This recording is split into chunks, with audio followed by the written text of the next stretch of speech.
Hello everyone, আমার YouTube চ্যানেলে তোমাদের সবাইকে স্বাগত জানাই। আশা করি তোমরা সবাই সুস্থ আছো, ভালো আছো। আজকেও একটা ইম্পর্টেন্ট টপিক তোমাদের সাথে শেয়ার করতে চলেছি, যেটা হচ্ছে বাংলা শব্দভাণ্ডারে দেশি ও বিদেশি শব্দের প্রভাব। বাংলা ভাষার শব্দভাণ্ডার অত্যন্ত সমৃদ্ধ এবং বৈচিত্র্যপূর্ণ।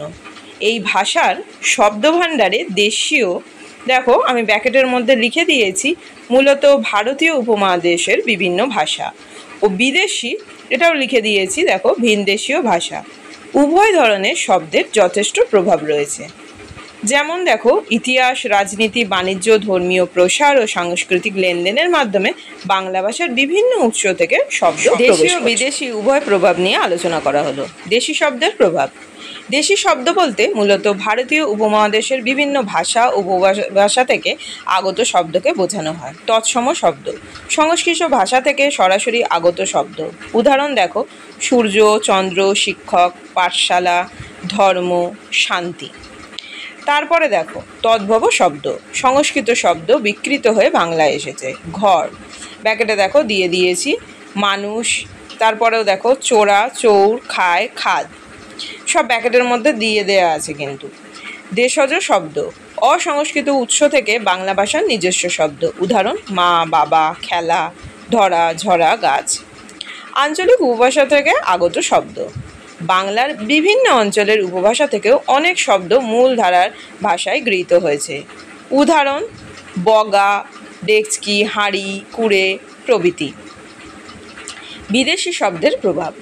বাংলা ভাষা বহু বিদেশি ভাষা থেকে শব্দ গ্রহণ করেছে, বিশেষ করে মুসলিম শাসন, ঔপনিবেশিক শাসন ও বাণিজ্যের মাধ্যমে।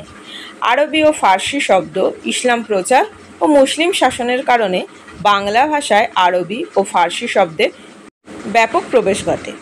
উদাহরণ দেখো, উদাহরণ হচ্ছে আরবি নামাজ, রোজা, হালাল, কিতাব, জামিন। ফার্সি দুনিয়া, দরবার, খুশি, বেচারা, আমির, অফিস প্রভৃতি। তোমরা এখানে কিছু চাইলে অ্যাডও করতে পারো। তারপরে দেখো উর্দু শব্দ, ফার্সি ও হিন্দি মিশ্রণে গঠিত উর্দু ভাষা থেকেও কিছু শব্দ এসেছে। উদাহরণ পয়দা, শত্রু, নকল, জমা। পাশ্চাত্য ভাষা, ইংরেজি, পর্তুগিজ, ডাচ। ঔপনিবেশিক যুগে এবং আধুনিক যুগে ইংরেজি শব্দের ব্যাপক প্রভাব পড়েছে। উদাহরণস্বরূপ কিছু উদাহরণ আমি লিখে দিয়েছি, এগুলোকে দেখো। উদাহরণ দেখো, ইংরেজি school, pen, table, rail, college, হাসপাতাল। পর্তুগিজের মধ্যে হচ্ছে আলমারি, জানালা, পাদরি। ডাচে হচ্ছে তামাক, পোশাক প্রভৃতি। আবারও বলছি, তোমরা যদি অন্য উদাহরণ দাও সেটাও দিতে পারো বা এখানে অ্যাডও করতে পারো। তারপরে বাংলা শব্দভাণ্ডারে এই যে প্রভাব, সেই প্রভাবগুলোর তাৎপর্য। 1 নম্বর হচ্ছে ভাষা সমৃদ্ধি। বহুবিধ উৎস থেকে শব্দ গ্রহণের ফলে বাংলা ভাষার শব্দভাণ্ডারে বৈচিত্র্যময় হয়েছে। 2 নম্বর হচ্ছে সাংস্কৃতিক সংমিশ্রণ। বাংলা ভাষায় বহুজাতিক ও বহু ধর্মীয় সংস্কৃতির ছাপ পরিলক্ষিত হয়। তারপরে দেখো 3 নম্বরে কি লিখেছি, চলিত ও সাধুরীতির পার্থক্য।